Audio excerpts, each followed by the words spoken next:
Exode 38. Betsaléel fit l'autel des holocaustes en bois d'acacia, carré, de 2,50 m de côté et d'1,50 m de hauteur. À ses 4 angles, il fit 4 cornes en saillie de l'autel, et il le plaqua de bronze. Il fabriqua aussi en bronze tous les ustensiles de l'autel, les récipients destinés à recueillir les cendres, les pelles, les bassines, les fourchettes et les brasiers.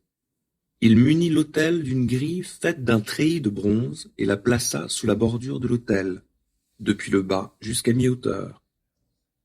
Il fondit 4 anneaux qu'il fixa aux 4 coins de la grille de bronze pour recevoir les barres.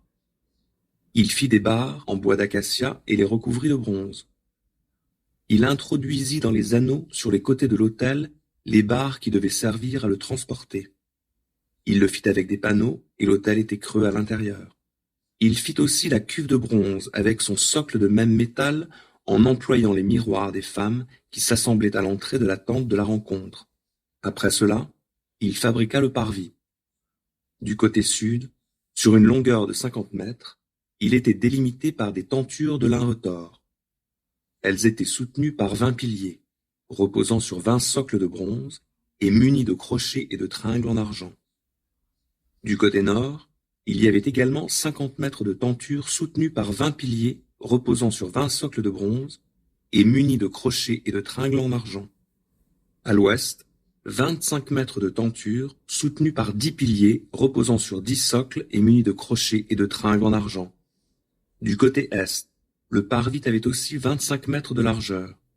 De chaque côté de la porte, sur 7,50 m, il fit des tentures soutenues par 3 piliers reposant sur leurs 3 socles. Toutes les tentures formant l'enceinte du parvis étaient en fin lin retors. Les socles des piliers étaient de bronze, mais leurs crochets et les tringles qui les reliaient étaient en argent, ainsi que leurs chapiteaux. Toutes les colonnes du parvis étaient équipées de tringles d'argent. Le rideau de la porte du parvis était un ouvrage brodé en fils de pourpre violette et écarlate, de rouge éclatant et de fin lin retors. Il avait 10 mètres de long et 2,50 m de haut, comme les tentures du parvis. Ses 4 piliers et leurs 4 socles étaient en bronze, leurs crochets et leurs tringles en argent, et leurs chapiteaux étaient revêtus d'argent. Tous les piquets du tabernacle et ceux du parvis étaient faits de bronze. Voici les comptes du tabernacle, de la demeure de l'acte de l'Alliance, établis sur l'ordre de Moïse, par les soins des Lévites, sous la direction d'Ithamar, fils du prêtre Aaron. Betsaléel, fils d'Ouri, descendant de Our, de la tribu de Juda, fit tout ce que l'Éternel avait ordonné à Moïse, assisté par Oholiab, fils d'Ahisamach de la tribu de Dan, qui était sculpteur, concepteur et brodeur en pourpre violette et écarlate, en rouge éclatant et en fin lin. Quantité d'or utilisée pour la construction et tous les ouvrages du sanctuaire, or qui avait été présenté à l'Éternel, 1000 kilogrammes, pesé selon l'unité de poids, le sicle, en vigueur au sanctuaire.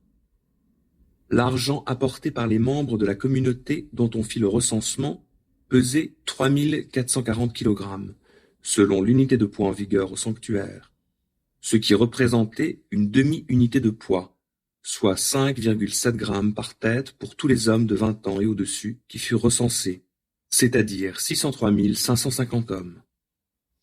3420 kg furent utilisés pour les 100 socles du sanctuaire et ceux du voile, soit 34,20 kg par socle.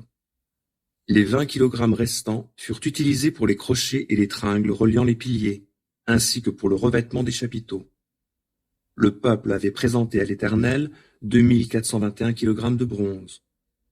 On en fit les socles de l'entrée de la tente de la rencontre, et l'autel de bronze avec sa grille et tous ses ustensiles, les socles du parvis tout autour, ceux de l'entrée du parvis, et tous les piquets du tabernacle et du parvis.